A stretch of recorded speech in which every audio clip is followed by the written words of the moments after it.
گزشتہ جمعہ عرض کیا تھا کامیابی کے لیے 4 چیزیں انسان اپنی زندگی میں اختیار کرے۔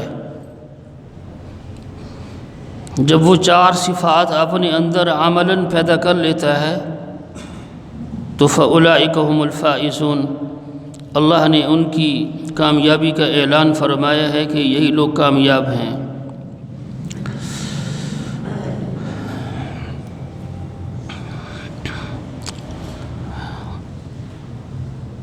سورہ فرقان کی آیت میں نے پڑھی ہے، رات اور دن کی پیدائش کی علت اور وجہ اللہ رب العزت نے ذکر فرمائی ہے۔ وَهُوَ الَّذِي جَعَلَ اللَّيْلَ وَالنَّهَارَ خِلْفَةً، کہ وہ ذات جس نے بنایا رات کو اور دن کو خلفہ، ایک دوسرے کے پیچھے آنے والے۔ دن ختم ہوتا ہے رات شروع ہو جاتی ہے، رات ختم ہوتی ہے دن شروع ہو جاتا ہے۔ جہاں دن اور رات کی تخلیق کی حکمتیں قرآن کریم کی مختلف آیات میں اللہ رب العزت نے بیان فرمائی ہیں، لیکن بنیادی حکمت اور وجہ لمن اراد ان یذکر او اراد شکورا، اس آدمی کے لیے جو نصیحت حاصل کرنے کا ارادہ رکھتا ہے اور جو شکر ادا کرنے کا ارادہ رکھتا ہے۔ یہ 2 چیزیں ہیں۔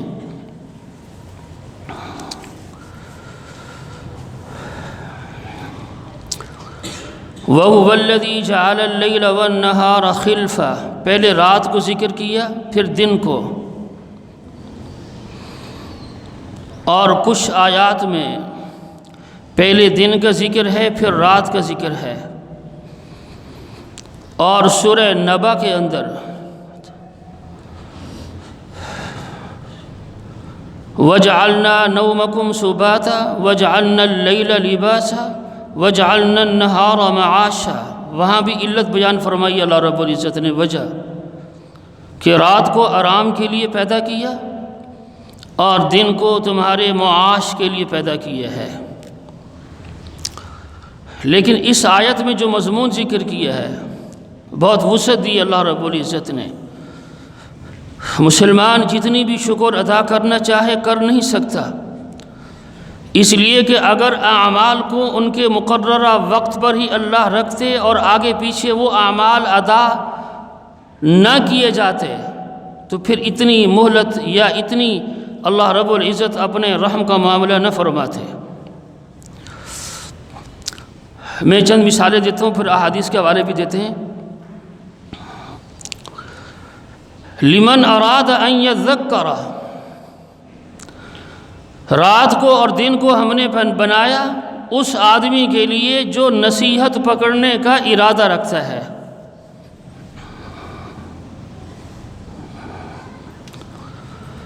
بہت سے امور اور کام زندگی کے ایسے ہیں جو انسان رات کو نہیں کر سکتا دن کو کرتا ہے، اور بہت سے ایسے ہیں حالات کا بھی تقاضا کرتے ہیں جو دن کو نہیں کر سکتا رات کو کرتا ہے۔ مثلا اب تو جدید دور ہے، اگر آپ ماضی بعید میں چلے جائیں، گرمی کے ایام میں کسان رات کو ہل چلاتے تھے، جبکہ قرآن کہتا ہے وَجَعَلْنَا النَّهَارَ مَعَاشًا، اللہ نے ڈھیل دی، اجازت دی۔ یہ نہیں کہہ سکتے کہ دن والے کام رات میں نہیں کر سکتے، رات والے کام دن میں نہیں کر سکتے، نہیں۔ لمن اراد ان یذکر، بہت سے معاملات ایسے آتے ہیں کہ انسان کے لیے وہ واقعات رات کے اوقات میں عبرت بن جاتے ہیں جس سے وہ نصیحت حاصل کرتا ہے۔ مثلا حضرت بلال رضی اللہ تعالی عنہ امیہ ابن خلف کے غلام تھے، حضرت ابو بکر رضی اللہ تعالی عنہ کا رات کو گزر ہوا، اس نے چونکہ اپنے دیگر غلاموں اور نوکروں کو یہ اجازت دے رکھی تھی، ببول درخت کے کانٹے حضرت بلال کے جسم میں چبھوئے جاتے تھے، ان سے تکلیف ہوتی تھی اور وہ روتے تھے، آوازیں نکالتے تھے، احد احد، جو علماء سے سنا اپنے، یہ رات کے وقت ہوتی تھی تکلیف۔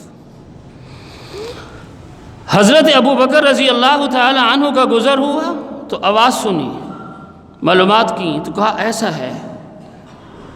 صبح امیہ بن خلف کے پاس گئے، اس کو ترغیب دی، لیکن وہ نہ مانا۔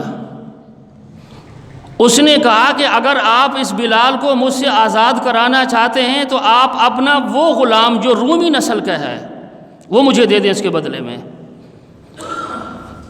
اور مفسرین نے اس پر بحث کی ہے کہ حضرت ابو بکر رضی اللہ تعالی عنہ کا وہ غلام بہت ذہین تھا، تجارتی معاملات میں، حساب و کتاب میں بڑا ذہین تھا۔ حضرت ابو بکر رضی اللہ تعالی عنہ نے فرمایا کہ مجھے قبول ہے۔ چنانچہ وہ رومی غلام بھی دیا اور کچھ ہزار دینار بھی دیے اور حضرت بلال کو آزاد کرا لیا۔ یہ تو پورا واقعہ ہے، لیکن قرآن کیا کہتا ہے؟ وَهُوَ الَّذِي جَعَلَ اللَّيْلَ وَالنَّهَارَ خِلْفَةً لِمَنْ أَرَادَ أَنْ يَذَّكَّرَ، جو نصیحت پکڑنے کا ارادہ رکھتا ہے۔ حضرت ابو بکر رضی اللہ تعالیٰ عنہ نے وہ آواز تکلیف کی رات کو سنی، نصیحت حاصل کی، پکڑا، عبرت پکڑی، اور صبح ہوتے ہی امیہ بن خلف کے پاس پہنچ گیا، اس کو آزاد کروایا۔ یہ ہے لمن اراد ان یذکر، یہ علی ھذا القیاس۔ جنگی معاملات ہوتے ہیں، جہادی معاملات تھے، حملے رات کو صبح کیے جاتے تھے، اب بھی یہی ہے زیادہ تر۔ جب حضور علیہ السلام نے صحابہ کے سامنے یہ ذکر کیا کہ کعب بن اشرف جو یہودی ہے، مالدار بھی ہے، جو اس کی تکلیف سے مجھے بچائے گا میں اس کو جنت کی ضمانت دیتا ہوں، حضور علیہ السلام نے اعلان فرمایا۔ ایک صحابی نے رات کے وقت اس پر حملہ کیا، اس کو مار دیا، جب واپس اترے تو ان کی پنڈلی بھی ٹوٹ گئی تھی، اور اپنا عمامہ باندھا حضور علیہ السلام کی خدمت میں پہنچے تو آپ نے ایسے دست مبارک پھیرا تھا، ہڈی ٹھیک ہو گئی، وہ بھی رات کو ہے۔ اس لیے قرآن کیا کہتا ہے؟ وَهُوَ الَّذِي جَعَلَ اللَّيْلَ وَالنَّهَارَ خِلْفَةً لِمَنْ أَرَادَ أَنْ يَذَّكَّرَ، لمن اراد ان يذکر، جو نصیحت حاصل کرنے کا ارادہ رکھتا ہے اس کے لیے یہ۔ اگر کوئی انسان دن اور رات میں فرق نہ کرے تو وہ نصیحت بھی حاصل نہیں کر سکتا، اس کا منشا ہی نہیں ہے۔ اس لیے ایک حدیث میں فرمایا آپ صلی اللہ علیہ وسلم نے کہ ان اللہ عز وجل یبسط یدہ باللیل لیتوب مسیء النہار، کہ اللہ تبارک و تعالی رات میں اپنا دست رحمت کو فراخ کرتے ہیں۔ کما یلیق بشانی، اللہ اعضاء سے پاک ہے، جیسے اللہ کی شان ہے، یہ ہاتھ اور یہ پاؤں کی مثالیں دی جاتی ہیں مجھے اور آپ کو سمجھانے کے لیے۔ کیوں؟ لیتوب مسیء النہار، تاکہ جس سے رات میں غلطیاں کوتاہیاں ہو گئیں، گناہ ہو گئے، میرے احکامات کو توڑ دیا، شریعت کی مخالفت کر لی، تو وہ دن میں توبہ کر لے۔ اور دوسرا جملہ اس حدیث کا فرمایا آپ صلی اللہ علیہ وسلم نے کہ وَيَبْسُطُ يَدَهُ بِالنَّهَارِ لِيَتُوبَ مُسِيءَ اللَّيْلِ، اسی طرح اللہ تبارک و تعالی دن میں بھی اپنا ہاتھ فراخ کرتے ہیں تاکہ جس میرے بندے سے رات میں گناہ ہوئے ہیں وہ دن میں توبہ کر لے، اور جس سے دن میں گناہ ہوئے ہیں وہ رات میں توبہ کر لے۔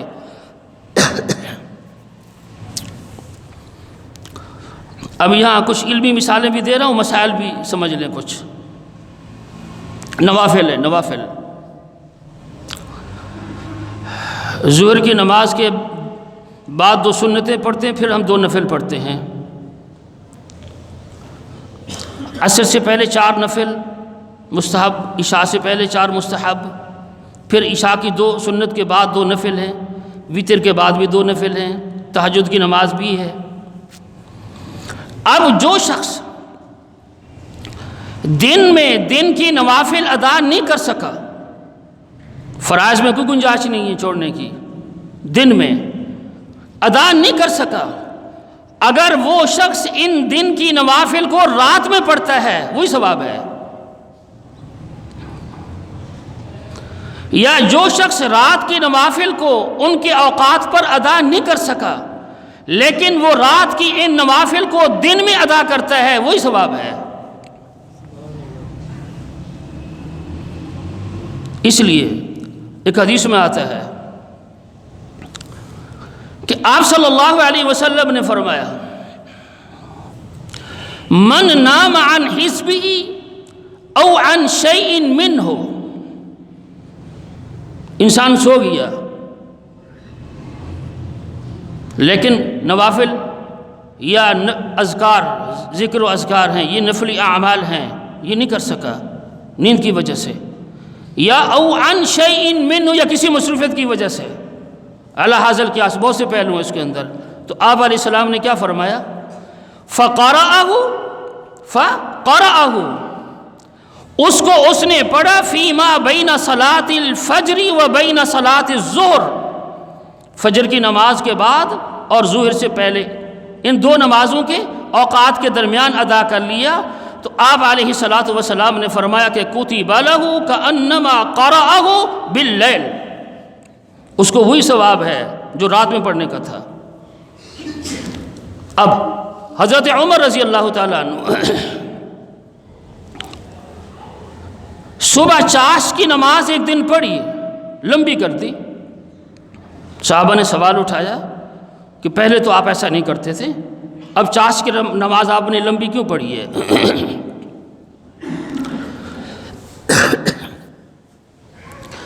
تو حضرت عمر رضی اللہ تعالی عنہ نے جواب میں فرمایا کہ رات کی کچھ میری نوافل اور کچھ اذکار رہ گئے تھے، میں نے وہ ابھی ادا کیے ہیں۔ اور پھر آپ نے اپنے اس عمل کی دلیل میں یہی آیت پیش کی تھی صحابہ کو، وَهُوَ الَّذِي جَعَلَ اللَّيْلَ وَالنَّهَارَ خِلْفَةً لِمَنْ أَرَادَ أَن يَذَّكَّرَ أَوْ أَرَادَ شُكُورًا۔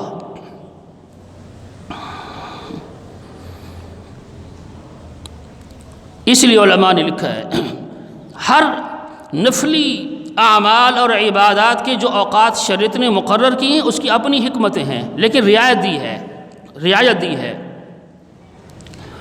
اب صلاۃ الضحیٰ چاش کی نماز، احادیث میں فضائل بھی ہیں، یہ دن کی ہے، یہ دن کی نماز ہے، اس کی کم سے کم 4 رکعات ہیں اور زیادہ سے زیادہ 12 رکعات ہیں،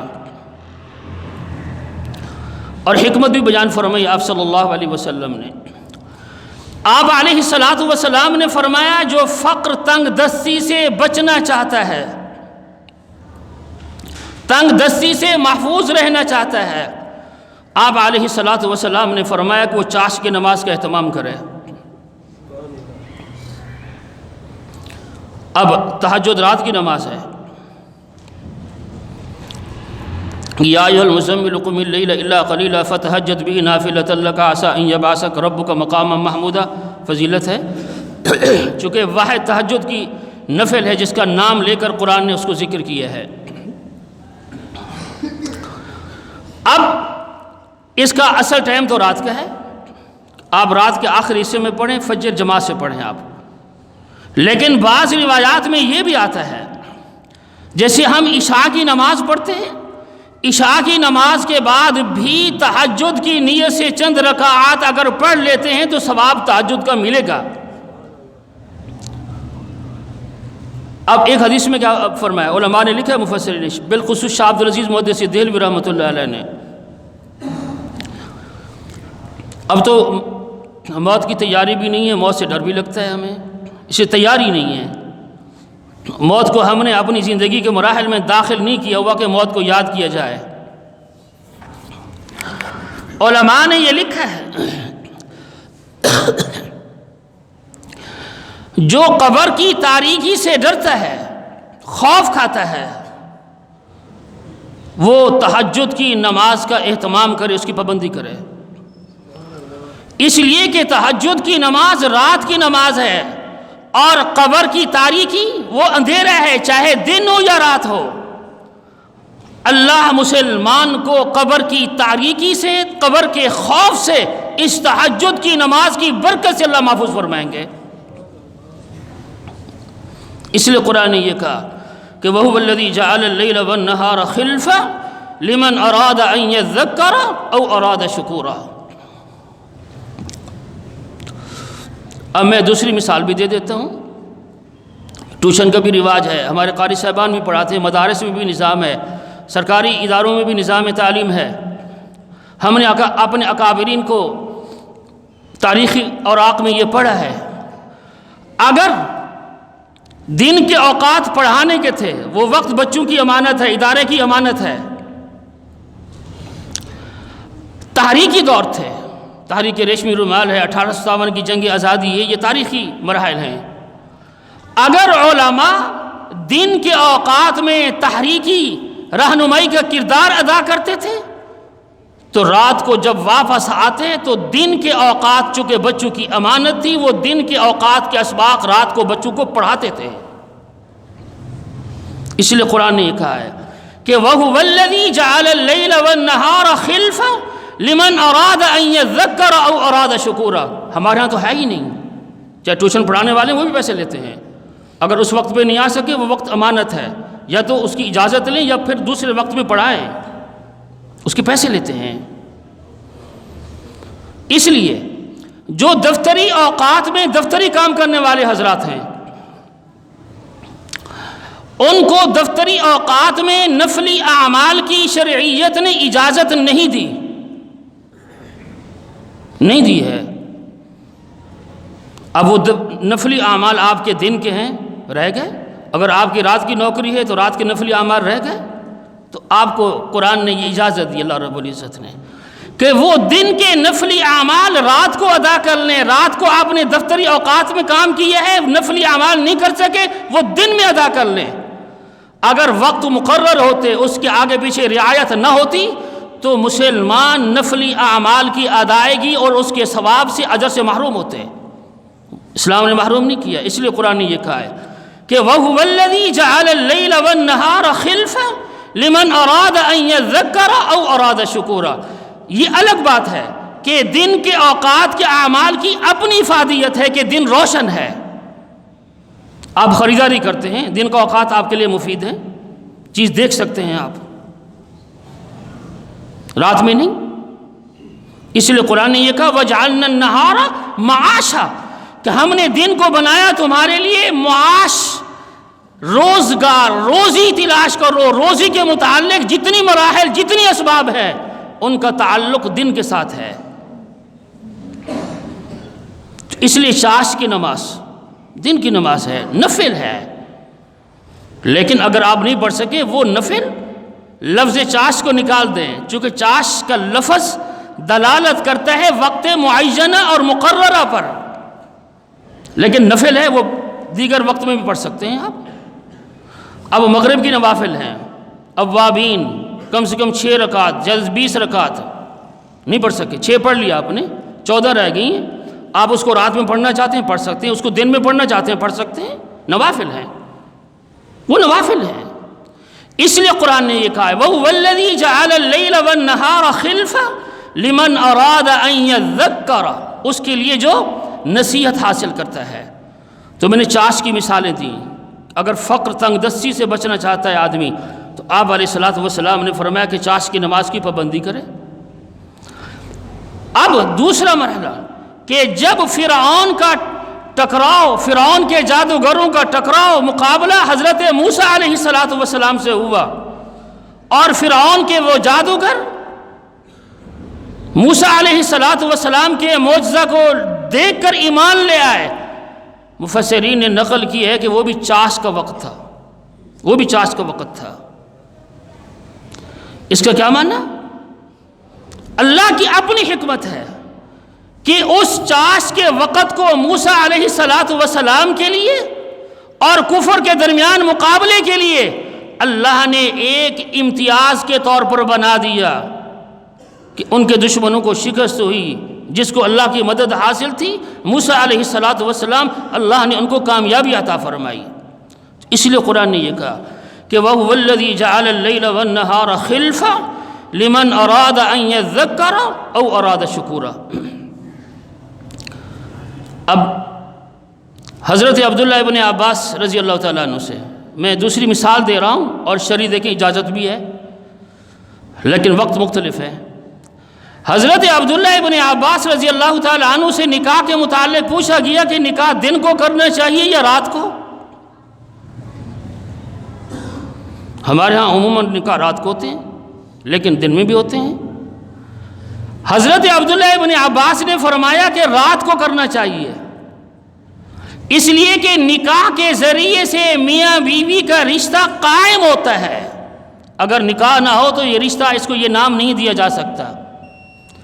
جب اس رشتے کو نکاح کے ذریعے سے میاں بیوی کا رشتہ قائم ہوتا ہے، نکاح نام دیا گیا، اور قرآن نے اس رشتے کے متعلق کہا ہے، اللہ رب العزت نے کہ ہن لباس لکم وانتم لباس لہن، کہ مرد اپنی بیوی کا لباس ہے اور بیوی اپنے مرد کا لباس ہے، اس لیے کہا رات کو کرنا چاہیے۔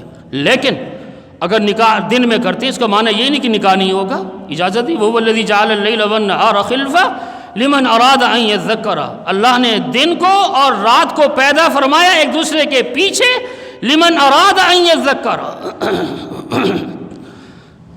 یا مزدور حضرات کام کرتے ہیں، دن میں گرمی نہیں کر سکتے، وہ اپنا رات میں کرتے ہیں، جس طرح عرب ممالک میں ہوتا ہے، اجازت دی ہے۔ اس لیے کہ مسلمان کا ذریعہ معاش تلاش کرنا، ذریعہ معاش کو حاصل کرنے کے لیے اپنی محنت کو وقف کرنا اور مہیا کرنا، چاہے دن ہو یا رات ہو، وہ رزق اس کے لیے حلال ہے۔ اس لیے قرآن نے یہ کہا وَهُوَ الَّذِي جَعَلَ اللَّيْلَ وَالنَّهَارَ خِلْفَةً لِمَنْ أَرَادَ أَنْ يَذَّكَّرَ۔ دوسرا جملہ کہا أَوْ أَرَادَ شُكُورًا، أَوْ أَرَادَ شُكُورًا، کہ دن اور رات کو ایک دوسرے کے پیچھے اس لیے پیدا فرمایا تاکہ تم، وہ آدمی جو شکر کا ارادہ رکھتا ہے وہ شکر ادا کرے، وہ شکر ادا کرے۔ دیکھیں انسان کو اللہ نے فطری نظام دیا ہے، اور انسان کا سکون، انسان کی عافیت اور خیریت فطری نظام کے تحت زندگی گزارنے میں ہے۔ غیر فطری نظام کے اندر بے چینی ہے، بے سکونی ہے، شر ہے اور فتنہ ہے۔ یہ موضوع آپ کا قرض ہے، میں نے پہلے ذکر کیا تھا، اس کی قسطیں آئیں گی، ذکر کریں گے انشاءاللہ۔ رات کو اللہ نے پیدا فرمایا، اللہ نے کیا کہا وَجَعَلْنَا نَوْمَكُمْ سُبَاتًا وَجَعَلْنَا اللَّيْلَ لِبَاسًا۔ جو رات کی نیند کی حکمت اور فوائد ہیں وہ دن کی نیند میں حاصل نہیں ہو سکتے، اس لیے کہ دن کی تخلیق دوسرے مقصد کے لیے ہے۔ لیکن یہ معنی نہیں اگر کوئی آدمی رات کو کام کرتا ہے یا اپنی یعنی کہیں نوکری کرتا ہے، نیند نہیں کر سکا، وہ دن میں نیند کرتا ہے، شریعت یہ نہیں کہتی کہ وہ نیند نہیں کر سکتا، نیند کر سکتا ہے وہ، لیکن دو مواقع پر منع فرمایا آپ صلی اللہ علیہ وسلم نے، نیند سے دو مواقع پر منع فرمایا ہے، الا یہ کہ کوئی بیمار ہو۔ عصر کی نماز کے بعد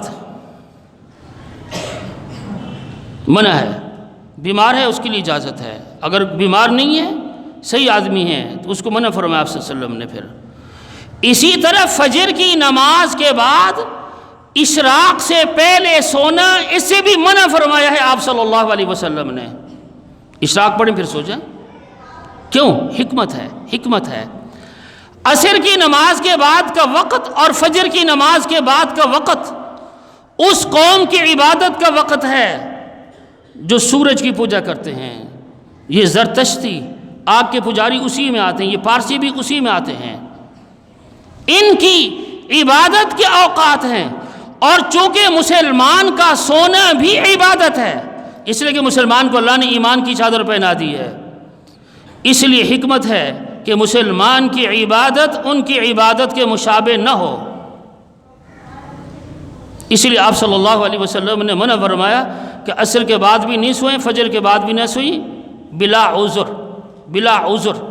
تو اس لیے اللہ رب العزت نے وَهُوَ الَّذِي جَعَلَ اللَّيْلَ وَالنَّهَارَ خِلْفَةً لِمَنْ أَرَادَ أَنْ يَذَّكَّرَ أَوْ أَرَادَ شُكُورًا کہ یا جو نصیحت حاصل کرے، جو شکر کا ارادہ رکھتا ہے وہ شکر ادا کرے، اس کے لیے شکر کے مواقع بھی آتے ہیں، اس کے لیے نصیحت حاصل کرنے کے مواقع بھی آتے ہیں. ہم دن میں کئی بار ایسے واقعات دیکھتے ہیں کہ ہم عبرت پکڑے، ہماری نوجوان نسل عبرت پکڑے. رات کو بھی وہ واقعات ایسے پیش آتے ہیں جس سے عبرت پکڑنے کا موقع ہوتا ہے. عبرت کے ساتھ ساتھ اظہار تشکر بھی اللہ نے ہمیں اس مصیبت سے محفوظ رکھا ہوا ہے. دونوں چیزیں ہیں. اس لیے اللہ رب العزت نے دن اور رات کی تخلیق کی یہ حکمت ذکر فرمائی ہے، وجہ ذکر فرمائی ہے. دعا فرمائے کہ اللہ تبارک و تعالی اس حکمت کو سمجھ کر اللہ ہم سب کو عمل کی توفیق نصیب فرمائے. سبحانک اللہم و بحمدک اشہد ان لا الہ الا انت استغفرک و اتوب الیک.